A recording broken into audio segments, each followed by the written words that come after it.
मदमुक्त हो ओडिशा एभली उत्साह आनी देछि भारतीय जनता पार्टी सरकार। सतरे कौन मदमुक्त ओडिशा हो पारिबो? ओडिशार संस्कृति, ओडिशार सभ्यता, ओडिशार अस्मिता पलटि जाइछि एबे मद। मद वर्तमान सब धारा सब पुड़ीवा आगुरु मदर आवश्यकता अछि। छोट पिलाटी परीक्षा दवा आगुरु मदर आवश्यकता रखुछि। बाप पु उभय मिसिक मद पिउछन्ति। बाघर मदर आवश्यकता अछि। जन्मदिन मध्य मदर आवश्यकता अछि। निर्वाचन समय मद होउछि गोटे अस्त्र। ए अस्त्र फिंगिले लक्ष लक्ष टंका देइथिले भी टिके मदरे भोट आसी जाउछि। तो जो ओडिशार रक्त सांगरे, ओडिशार सभ्यता सांगरे मद जो मिसी जाइछि, ए मद बंद करि परिबो कि भारतीय जनता पार्टी सरकार? मद बंद करने कहीं चिंता कर बीजेपी सरकार? आसतु ए विषय आलोचना करवा आज तेरे छाबण में। मु विपिन दास, नमस्कार।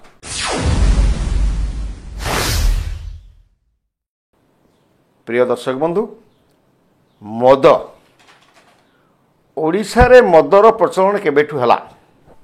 जदि आमे एक कथा कहबू, वर्तमान ओडिशार मद स्थिति केते अछि ए विषय आगे आमे कहबू जे आम भारत वर्ष रे सर्वाधिक मद बिक्री हुए आंध्र रे।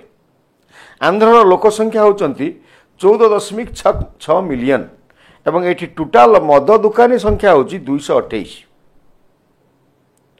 एवं ता तलकु तमिलनाडु को आसीबा, तमिलनाडु लोक संख्या होचंती 18.82 मिलियन एवं सेठी समुदाय मद दुकान लाइसेंस प्राप्त मद दुकान अच्छी 209।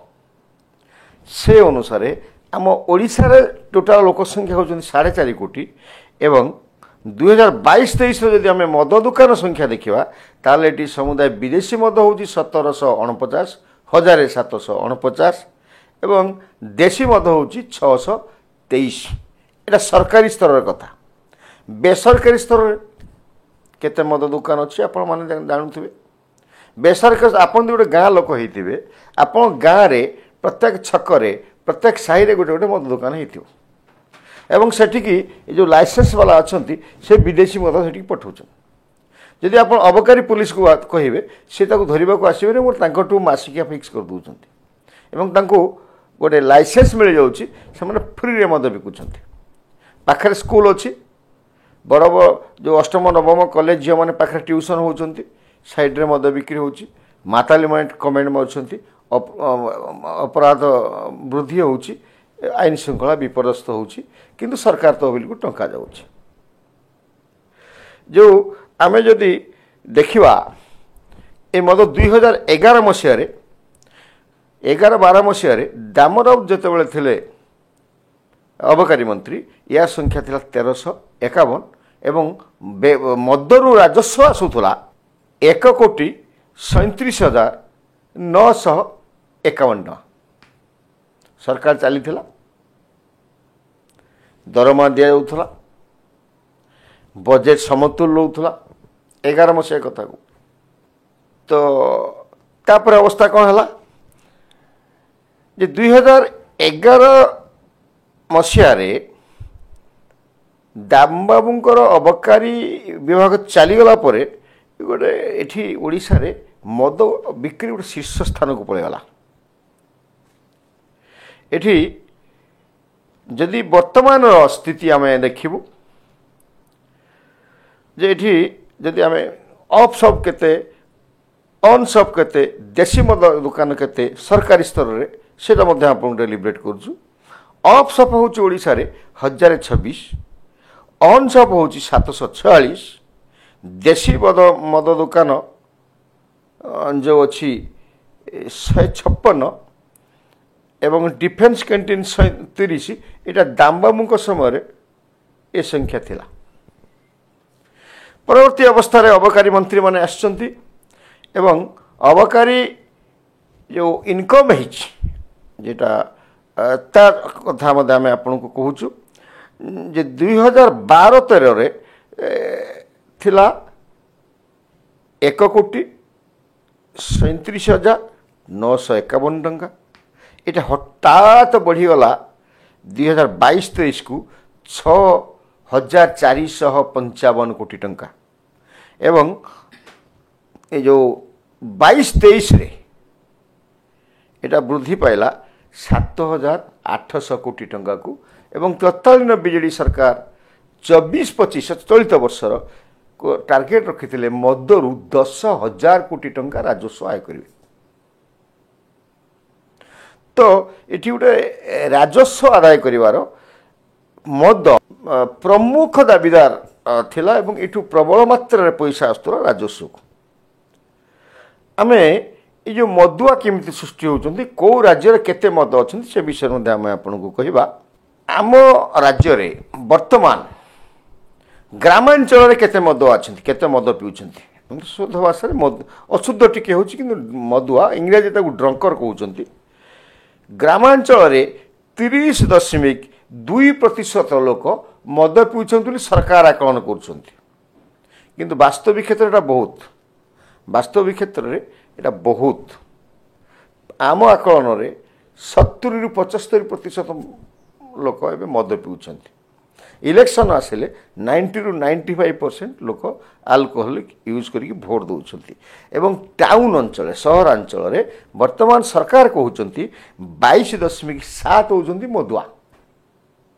ତା ଅର୍ଥ ଗ୍ରାମାଞ୍ଚଳ 30, ଏଠି 22, ଟାଉନରେ 22 ମିଶାଇ ଦେଲେ 52% ମଦୁଆ କରିଦେଇଛନ୍ତି ବିଜୁ ଜନତା ଦଳ ସରକାର। 52%, যেটা ଆମେ କହୁଛୁ ଆଉ ଟିକେ ଅଧିକା 20-25% ଅଧିକା, 70ରୁ 75% ଲୋକ ଏଠି କନଜମ୍ପସନ୍ କରୁଛନ୍ତି ଆଲକୋହଲ। ସବୁଠୁ ବଡ଼ କଥା ହେଉଛି ଯେଉଁଠିକି ମଦ ପିଇଲେ ସ୍ତ୍ରୀ ଲୋକମାନଙ୍କର ହାତରୁ ପୂର୍ବପୁରୁଷମାନେ ଶ୍ରାଦ୍ଧ ନିଅନ୍ତିନି ବୋଲି ପ୍ରଚଳନ ଅଛି ଗାଁ ଗହଳି ମାନଙ୍କରେ। ଆଜିକାଲି ଏ ନବୀନ ବାବୁଙ୍କ ସମୟରେ ସ୍ତ୍ରୀ ଲୋକମାନେ ମଧ୍ୟ ଆଲକୋହଲିକ୍ ନେଉଛନ୍ତି। ତାର ପ୍ରତିଶତ ମଧ୍ୟ ଆପଣ ଜାଣନ୍ତୁ 4.9%, ଲଗଭଗ 5% ମହିଳା ଗ୍ରାମାଞ୍ଚଳରେ ମଦ ପିଉଛନ୍ତି ଏବଂ ସହରାଞ୍ଚଳଟା କମ୍, 1.4% ଲୋକ ସହରୀ ମହିଳା ମଦ ପିଅନ୍ତି। ଏଭଳି ହିସାବ ସରକାରୀ ତଥ୍ୟରୁ ମିଳିଛି। ଆଉ ସବୁଠୁ ବଡ଼ କଥା ହେଉଛି ଯେତେବେଳେ ଯେ ପିଲାଟି ଅତି କୋମଳ ଅବସ୍ଥାରେ ହେଉଛି, ଶିଶୁ ଅବସ୍ଥାରେ ହେଉଛି, ପାଠ ପଢ଼ୁଛି, ହାଇସ୍କୁଲରେ ପାଠ ପଢ଼ୁଛି, ଏମ୍ଇ ସ୍କୁଲରେ ପାଠ ପଢ଼ୁଛି, ୟୁପି ସ୍କୁଲରେ ପାଠ ପଢ଼ୁଛି, ସେତେବେଳେ ତାର ବୟସ 15ରୁ ତଳେ ରହୁଛି। ତ ଏଇ ଯେଉଁ 10ରୁ 15 ବର୍ଷ ପିଲାମାନେ ଓଡ଼ିଶାରେ ମଦ ପିଅନ୍ତି ଏବଂ ସର୍ବଭାରତୀୟ ସ୍ତରର ସର୍ବୋଚ୍ଚ ସ୍ତରରେ ଅଛି। ତାର ହେଉଛି 9.91, ଅର୍ଥାତ୍ ପାଖାପାଖି 110 ଜଣ ଛାତ୍ରଛାତ୍ରୀ 15 ବର୍ଷରୁ ତଳ ମଦ ପିଅନ୍ତି। এটা ହେଉଛି ସରକାରୀ ସୂଚନା ଏବଂ ସର୍ବଭାରତୀୟ ସ୍ତର ଯଦି ଆମେ ଦେଖାଯିବ ଏଠି ମଧ୍ୟ 15 ବର୍ଷ ତଳରୁ ଯେଉଁ ମଦ ପିଉଛନ୍ତି ସେମାନଙ୍କର ତୁଳନାରେ ସେମାନଙ୍କ ତୁଳନାରେ ଓଡ଼ିଶା ନମ୍ବର 1ରେ ଅଛି। ଆମ ଓଡ଼ିଶା ସରକାର 21 ବର୍ଷରୁ ঊର୍ଦ୍ଧ୍ୱ ଲୋକଙ୍କୁ ମଦ ପିଇବାକୁ ପରମିଶନ ଦେଇଛନ୍ତି, କିନ୍ତୁ 15 ବର୍ଷର ଯେଉଁ 10% ଲୋକ ଛୋଟ ଛୋଟ ପିଲା ମଦ ପିଉଛନ୍ତି ତାଙ୍କ ପାଇଁ ସେମିତି କିଛି ଦଣ୍ଡ ବିଧାନ କରିନାହାନ୍ତି। ଧୀରେ ଧୀରେ ସବୁ ଛାତ୍ର ମଧ୍ୟ ମଦ ପିଇବେ ଏବଂ ମଦୁଆ ହେଇଯିବ, ଓଡ଼ିଶା ମଦୁଆ ହେଇଯିବ, ଏଭଳିଆ ସ୍ଥିତିରେ ରହିଛି। ତ ଯଦି 20 ବର୍ଷ ଭିତରେ ଆମେ ଆପଣଙ୍କୁ କହି ରଖୁ 2001ରେ ଯେତେବେଳେ ବିଜୁ ଜନତା ଦଳ ସରକାରକୁ ଆସିଲା ତା ପୂର୍ବରୁ ଏଠି ମଦ ସଂଖ୍ୟା, ଦୋକାନ ସଂଖ୍ୟା କେତେ ଥିଲା? 1000 ତଳେ ଥିଲା। ତ ଏ ଯେଉଁ ନବୀନ ବାବୁଙ୍କ ସରକାରରେ ସମୟରେ ରାଜସ୍ୱ ଏ ଯେଉଁ ଆୟ କରିବା ପାଇଁ 10,000 କୋଟି ଟଙ୍କାର ରାଜସ୍ୱ ଆଦାୟ କରିବା ପାଇଁ ଯେଉଁ ଅବକାରୀ ବିଭାଗକୁ ଟାର୍ଗେଟ୍ ଦିଆଯାଇଥିଲା ଏଇଟା ମଧ୍ୟ ଫିଲ୍ଅପ୍ ହୋଇଯିବ ଚଳିତ ବର୍ଷ। ତାର କାହିଁକି ହେବ? ଏମାନେ ଯେଉଁ ଟାର୍ଗେଟ୍ ଦେଉଛନ୍ତି ବିଦେଶୀ ଦୋକାନୀମାନଙ୍କୁ ଯେ ତୁମେ ଏତିକି ମଦ ବିକିବ, ସେ ମଦ ଦୋକାନଟି କ'ଣ କରୁଛି? ପୋଲିସକୁ ପଇସା ଦେଉଛି, ଅବକାରୀ ବିଭାଗକୁ ପଇସା ଦେଉଛି ଏବଂ ଗ୍ରାମାଞ୍ଚଳକୁ ଦୋକାନ ଖୋଲିବା ପାଇଁ, ବେଆଇନ ମଦ ଦୋକାନ ଖୋଲିବା ପାଇଁ ସେ ପୁରା ଗ୍ରାମାଞ୍ଚଳରେ ଜାଲ ବିଛେଇ ଦେଉଛି ଏବଂ ଯେତେବେଳେ ପାଖିଆ ଲୋକଟା ଗୋଟେ ମଦ ପିଉଛି ଆଉ ଜଣେ ଅପେକ୍ଷା କରୁଛି, सी टी मत मद दियंता कि एवं धीरे धीरे मद पिउछंती एवं ओडिशार केवल एइथिपाई मद पाई सर्वाधिक सर्वाधिक समस्या सृष्टि होउछि। सर्वप्रथमे मद पी सारा पर व्यक्तिटी देहर असुस्थ होउछि, स्वास्थ्यहानि घटुछि, किडनी खराब हवा, लिभर खराब हवा इत्यादि रोग पीड़ित होउछि।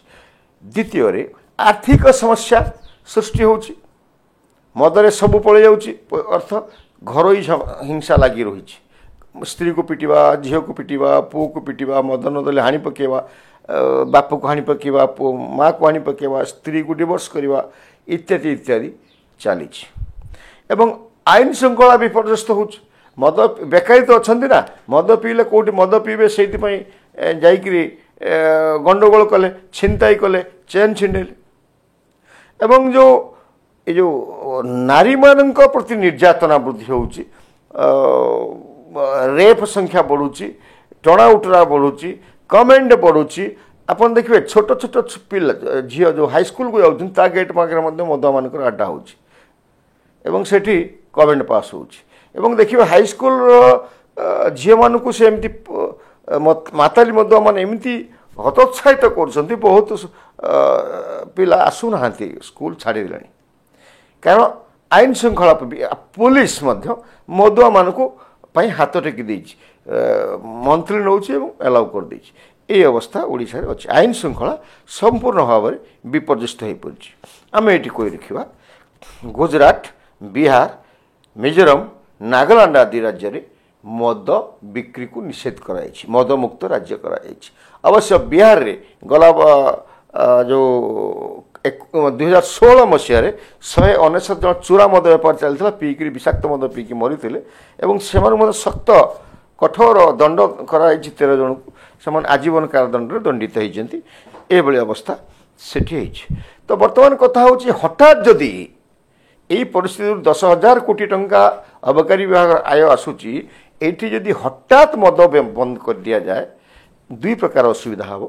प्रथम राजस्व हानि घटो, द्वितीयत जो ओडिशार सभ्यता संस्कृति रक्त एटा जो पशिगलाणी ओडिया लोक हाथ में हठात मद को छाड़देले ओडिया लोकटा पागल हो कहती कड़े निशा ना हाथ थरे गोड़ थरे देह थरे से अवस्था को पलि आस। तो जो सरकार कहते पर्यायक्रमे गोटे भल शब्द लगी पर्यायक्रमे करेंगे, धीरे धीरे धीरे धीरे धीरे मद को बंद करेंगे एवं मद जे राजस्व से राजस्व मदरू आसिले जाकि राज्य चलो सेमि तो कथा नहीं। तो मद मद को बंद करदे ओडिशा राजस्व जे लुटी जो सेमती कथा नहीं, अन्य बाटे कोटी राजस्व वृद्धि करा पेट्रोल जदि आप डीजेल पेट्रोल 36 टंका ओडिशा सरकार नौ भूतईकरी तो ये पैसा नहीं कि कौन कर देखा जाइए बजेट बाहर भी जनता दल खर्च करता प्रबल मात्रा ये सब पैसा नहीं जाऊला ना, तो बजेट भितर खर्च हम। तो जो प्रश्न आसूची एत बड़ बजेट आर्थिक बोझ पड़ जापे से भाई आम कहीं लक्ष्य करूँ जे मद बंद हो गले आर्थिक समस्या रे राज्य सरकार रे बरं उपकार हम। मद बंद हेले ओडिशा सर्वांगीन उन्नति हम। लोकटी मद पीकी निष्क्रिय होउची, लोकटी मद पीकी उत्पात होउची, लोकटी मद पीकरी आईन श्रृंखला परिस्थिति सृष्टि करुची, घर हिंसार सामना करुची, हणाकटा करुची।